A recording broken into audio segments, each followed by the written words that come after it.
Shalom, shalom. Tenho algo interessante para te falar. Fique comigo. Era inverno e Jesus celebrava a festa da dedicação em Jerusalém. João 10, 22, 23. Também chamada de festa das luzes. Tem outros nomes também. Mas o que ainda não te contaram é que nesse mês de Kislev, é o 9º mês do calendário bíblico, as noites são densas e mais longas. Não estaria, por exemplo, o Criador retomando lá em Gênesis, quando ele falou nessa escuridão, e Rió, haja luz, vai Rió, e houve luz. Esse é o mês em que o pouco desafia o muito. O impossível se revela na luz, quando um frasco de azeite pequeno, ele rompe com a escuridão. O improvável torna palco da glória do eterno. E essa festa das luzes, ela nos lembra que quando tudo parece terminado, quando tudo parece que já acabou, quando tudo parece que eu perdi, o eterno, então, ele acende de novo uma chama e que ninguém pode apagar. Festa das luzes. Fique comigo. Te vejo daqui a pouco. Professor Rocha, por que o milagre aconteceu no período mais escuro do ano? Porque Deus transforma a noite em palco, quando a densa escuridão, mais ela se apresenta, mais resplandece a glória do Eterno. Rocha, o pouco óleo pareceu inútil. Por que Deus opera através do pouco? É verdade, né? Mas o pouco revela quem ele é. O pouco revela a fonte, e quem sustenta, quem multiplica e quem transforma fraquezas em milagres. Professor Rocha, por que a luz brilha para fora da casa dos judeus? Deixa eu te dizer algo. Essa festa, também chamada de Hanukkah, então é comum na tradição, os judeus ele pega essa Hanukkah, que é um candelabro com 8 braços, e coloca na janela, do lugar onde passam as pessoas. E cada dia, uma vela dessa é acesa. Por quê? Esse braço, esse menorá com 8 braços, simboliza que a festa das luzes tem 8 dias. E aí isso é celebrado, é colocado do lado de fora. Porque o milagre, primeiro, que deve ser visto. Esse é o meu entendimento. O milagre deve ser visto. E a luz escondida, ela não cumpre o seu propósito. E é interessante a gente pensar também que a sua vitória, ela não é só sua. Ela pode ser um farol para quem está perdendo a guerra. Rocha Lima, como explicar que o azeite queimou além do natural? Porque o milagre não está no material. Está na Shekhinah, na presença do Eterno. Não é o azeite que faz durar a chama, é a presença do Eterno manifestada nisso. A mesma coisa não é o salário que te sustenta, não é o remédio que te cura, e nem mesmo as estratégias que te faz prosperar na vida. É tudo isso, se o Eterno quiser, manifestado na presença dele. O que significa o milagre do azeite para um cristão hoje? A representação é que nós, como cristãos, devemos ser esse luzeiro sempre. Mas quando chega agora nesse período, na festa de Hanukkah, é como se o Eterno tivesse um frasco de reserva, um frasco de azeite reserva em nós. É quando a oração resiste, a esperança que insiste, a fé que não se apaga, mesmo sob pressão, mesmo diante das adversidades. Rocha Lima, por que os judeus se sentiram abandonados quando o templo foi profanado? Não poderia ser diferente, né? O templo representava a identidade, a presença divina, a fé, a confiança. Assim como hoje, diante de um diagnóstico médico, de uma perda, de uma licitação, um projeto, coisa do tipo, por vezes a gente também se sente abandonado, mas isso não é verdade. O pai não abandona o filho. O que aconteceu aqui com os judeus é que foram retirados deles todas aquelas disciplinas da fé. Alguns se sentiram assim, outros se assimilaram a esse império greco-sírio, mas outros, como os macabeus, eles sustentaram a fé e venceram. Professor Rocha, como o nosso templo hoje é profanado sem sacrifícios de animais? Interessante, porque o templo dos judeus ele foi profanado, dentre tantas coisas, com um sacrifício de porco dentro do templo. Mas hoje esse sacrifício, essa profanação, se dá quando trocamos a gratidão por murmuração, a esperança por comparação, quando o culto ao corpo, hábitos alimentares completamente agressivos e tóxicos ao nosso templo, vamos dominar por estímulos vazios. E nessa festa das luzes, somos chamados a purificar o nosso coração e rededicar o templo ao Eterno.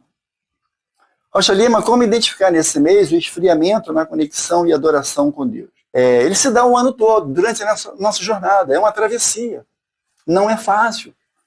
Por outro lado também, aqui, os judeus dessa época, que eles estavam embaixo de uma opressão do exército greco-sírio, que dominou os judeus aqui. Hoje a gente não tem esse contexto exato, mas os princípios são os mesmos. É a rotina sufocante, é a ansiedade que paralisa, é o inimigo que sussurra, por vezes, no ouvido de alguns, dizendo, olha, Deus te abandonou, Deus te esqueceu, você foi à deriva. Entende? A sua adoração não funciona. Ele não está nem aí para você. Sabe, e se a gente estiver abatido, comece a acreditar nessas mentiras. Rocha Lima, como entender o milagre durante a limpeza do templo? Macabeus, os sacerdotes foram fazer lá, depois que eles venceram a guerra com aquele exército forte.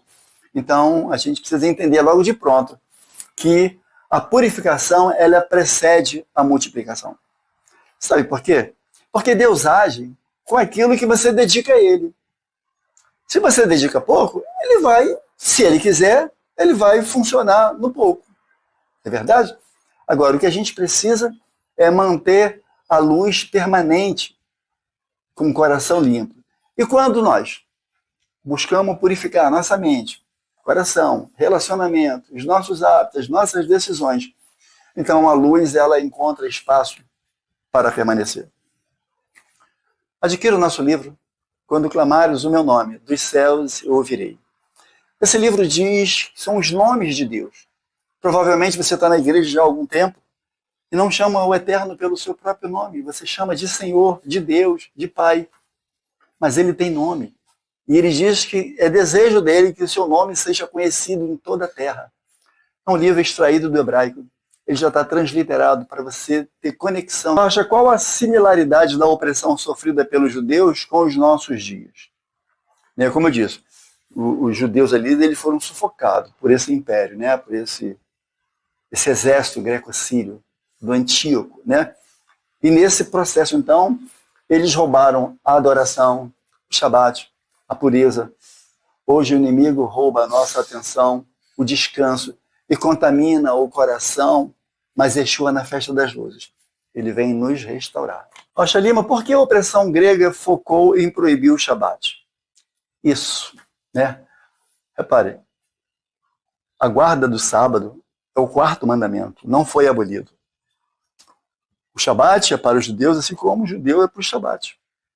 Só que o exército, esse comando, ele sabia disso. Porque quem descansa no Eterno, discerne. E quem discerne, não se rende. E os gregos sabiam disso. Se rende mais rápido. Hoje o inimigo, ele alimenta o burnout, a angústia, a correria, comparações. Tudo isso para destruir forças da nossa resistência em adoração eterna. Aprendemos nessa festa das luzes, que Yeshua, ele restaura o descanso. Isso é restaurar também a nossa força. Professor Rocha, o que fazer quando a guerra é grande e a fé parece pequena? Fazer como os macabeus. Mesmo improváveis. Grupo pequeno. Eles avançaram com fé contra um exército poderoso e vitorioso. Mas eles se recusaram a se render. Não se submeteram ao grande exército, a de outra sorte também, impulsionados por uma forte emuná, por uma grande fé, que se recusou a desistir. Rocha Lima, o que fazer quando a guerra é grande e os sonhos e os projetos parecem impossíveis? De novo, vamos chamar os macabeus, vamos aprender com eles. Querido, olha só, lute com o que você tem. Grandes milagres nascem do pouco que parece insuficiente. Lembre-se do azeite, da farinha, dos peixes, dos pães. É Ele que multiplica. Se inscreva agora no canal, compartilhe esse vídeo. Como o cristão moderno deve enxergar Jesus dentro dessa festa? Bom, primeiro que nós vimos no primeiro versículo que nós lemos em João, Jesus ele estava em Jerusalém, né? Na verdade ele não estava, ele foi a Jerusalém e era inverno. Eu já começo respondendo o seguinte: por que você não está indo à festa? Por que você não vai à festa de Hanukkah? Festa das luzes na sua igreja. E essa luz aqui é diferente, não é aquela que fica de pisca-pisca. Essa luz é eterna, ela é fixa. Mas qual é a conexão? Porque Jesus, ele disse que ele era a luz eterna. Ani or haolam, eu sou a luz do mundo. Ele é o chamais, é a vela servo que reacende, é o azeite que sustenta, e é o poder que multiplica e declara: ei, você nasceu para brilhar. Tá bom para você? Professor Rocha, por que a menorá precisa do chamais? E como Jesus se conecta a isso? É verdade, o candelabro, nessa festa também chamada de Hanukkah, existe aqui um candelabro, você está vendo aí. Esse candelabro ele tem 8 braços e tem uma vela central acima. E essa vela, ela no primeiro dia, ela acende as outras. Cada dia é uma vela. Essa festa tem 8 dias, porque foi esse o período em que o azeite multiplicou. O azeite, né, rendeu, vamos assim dizer. Então, qual é a conexão disso, né? Chamais, essa vela central, ela é a vela servo, a semelhança de Yeshua. Ele é o líder, ele é o servo, e aí ele acende cada uma das outras velas. Assim, Yeshua, ele é a luz do mundo, que reacende a chama quando perde o brilho. Rocha Lima, o que o cristão deve fazer quando se sente oprimido como Israel? Perfeito. É interessante dizer que nesse contexto que nós estamos falando das festas das luzes, foi tudo bonitinho assim. Houve um exército que dominou, né, os judeus ali. Mas eles não queriam dizimar o povo, eles só queriam mudar a mente deles. Hoje acontece a mesma coisa, com as distrações, os superestímulos, né? E por aí vai. Agora, o que a gente precisa entender é que o que sustentou ele ali, né, como naquele período de opressão, eles não negociaram os princípios. Resistiu a imposições culturais, filosóficas, né, tudo que chegou aquilo ali para eles ali. E eles mantiveram, então, a fé acesa, mesmo tremendo. E a vitória não veio porque alguém decidiu. Veio porque alguém cheio de fé foi lá enfrentar. É como se dissesse assim: olha, podem tocar em tudo que é meu, menos na minha fé. Mas como a fé dos judeus resistiu sem templo, sacrifícios e segurança? Isso mesmo, porque eles desenvolveram uma convicção inconfiscável. O templo foi profanado, mas a reverência permaneceu. Hoje, quando tudo nos é tirado, saúde, emprego, projeto, licitação e vai por aí, né? As coisas saem fora do controle. É bom a gente lembrar que Deus ele continua conosco. Houve o que aconteceu no templo, mas o dono do templo não. É como ele estivesse falando: ei, o que eu coloquei em você, ninguém pode tirar. Isso vai passar. Estamos indo para o fim. Professor Rocha, como Kislev mostra que fé sem ação... É verdade, esse é o 9º mês do calendário bíblico, né? E os judeus sonhavam com liberdade, mas só alcançaram quando agiram. Deus dá a visão e nós damos o movimento. Terminamos, eu quero deixar uma mensagem para você. A festa das luzes não lembra apenas o que aconteceu. Ela revela o que ainda acontece dentro de nós. Quando a sua fé parecer pequena, o próprio Eterno diz: o pouco é suficiente nas minhas mãos. Quando a cultura e as ideologias, Deus diz: eu ainda habito no templo que você consagra. Quando o cansaço tentar apagar a sua chama, o chamais, que é Yeshua, se inclina e reacende você. Quando a guerra for grande demais para suas forças, Deus lembra: não é o óleo que sustenta a chama, mas é a minha presença.